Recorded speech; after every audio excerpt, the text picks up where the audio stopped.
afternoon rolling, and for that we'll have a closer look at EU policies. For that, Christophe Grudler, a member of the European Parliament for Renew and the Democratic Movement, is joining us from Brussels, I believe. Bonjour, hello. Bonjour. It's a pleasure to meet you. Bonjour. Bonjour, can you hear me? Yeah, I can hear you very clearly. Okay, great. Well, good afternoon. Thank you for joining us. The EU's 26 member states, like last year, signed the European Wind Charter, committing to 111 gigawatts of installed renewable energy, half of which would be offshore wind energy by 2030. Are there plans for the EU Parliament to vote on similar goals in the near future? Or to what extent might a strong far right in Parliament thwart a pro-renewables approach? Thank you very much. And first of all, thank you for inviting me, and I might apologize for not being with you in Nantes. I am pleased to discuss about offshore renewable energy, which have a huge potential and need to be further developed. And the European Wind Charter you mentioned includes the measures put forward by the Commission in the wind power package presented last October. You talked about it before. 26 member states signed the charter with which is a great signal for the sector. We all agree that offshore wind is expected to make a significant contribution to Europe's energy goals. And I am the Vice Coordinator of the Industry and Energy Committee in the European Parliament for my Renew group. I do not think we need another regulation right now. The measures proposed by the Commission are good, and they also send a positive signal to the sector. Also, we already have a solid and ambitious legal framework to encourage the development of renewable energy by 2030.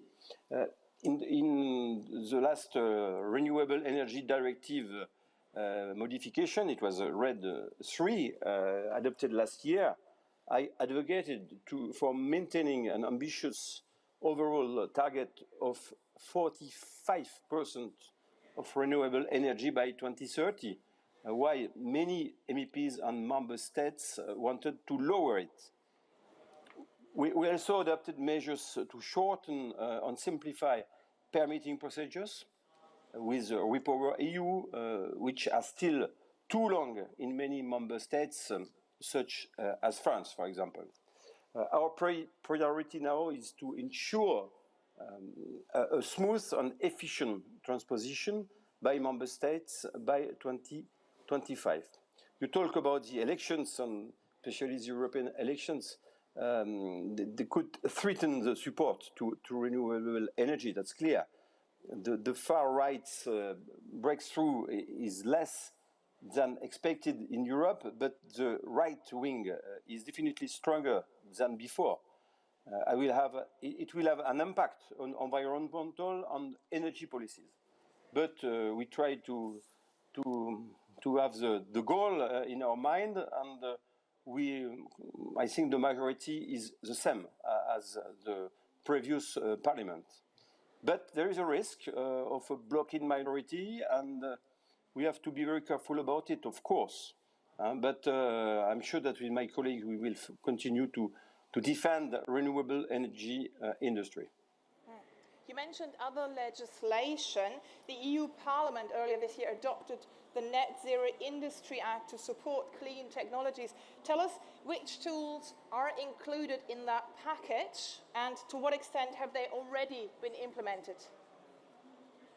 Well, there is a lot. It's a regulation. It's a very important text, Net Zero Industry Act. It's like IRA, we can say, in the United States. It's in order to promote all the clean technologies in order to produce clean energy.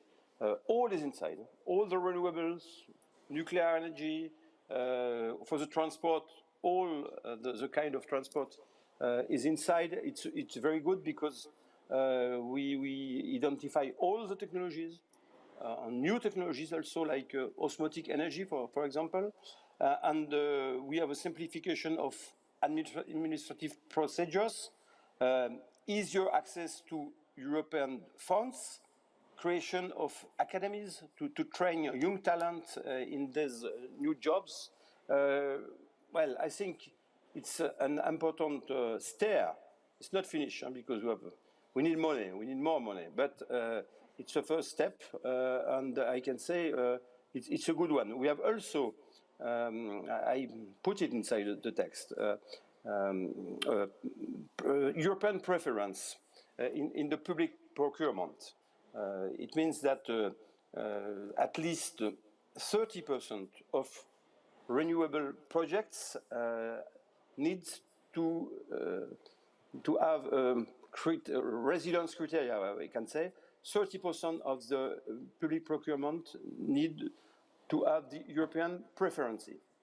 It's a first step. For me, we need to have a trajectory till 2035 in order to have time for the industry in Europe to be totally European, to have production in Europe, etc., etc. But now in the NZIA, it's only 30% of the public procurement. It's a beginning. It's a good signal also. So do you think that the EU has ring-fenced enough money for these measures? I understand the NZIA doesn't have a dedicated budget yet. Yeah, it's a problem. I used to say that the NZIA is like IRA, but without money. It's a joke, of course. It's not the case because, first of all, NZIA is a window to allocate existing funds. It depends, of course, of what kind of technology, but if you are a technology, a clean technology include in NZIA, you can, for example, have Horizon Europe, Connecting Europe facility, etc., etc. But we have a special fund named STEP, with first 13 billion, after 10 billion, and it decreased to 1.5 billion. And Charles Michel, the president of the council, decided at the end of the day that the 1.5 billion has to go to defense and to help Ukraine. That's the reason why today we have zero fund on STEP. And we, of course, with this new mandate, we need to find fresh money. And some countries are reluctant about it, but I'm sure there's a clear majority.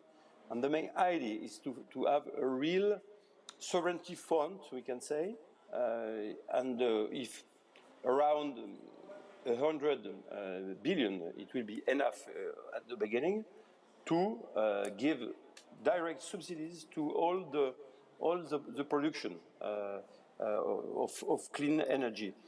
It's just, we have another tool, which is the Banque de l'Hydrogène, hydrogen bank, with a lot of money to help the production of hydrogen. For 1 kilo product, we can have 3 or 4 euro of subsidies. It's useful, I'm sure, for offshore wind, because if you have a production of hydrogen not far away, you can have this money, for example. Then we do not have enough money, but we are in the way to have more. So we're on a good path, but there's more to be done on a European level. Thank you so much, Christophe Grudler, for joining us from Brussels. Thank you, and thank you for listening. Thank you.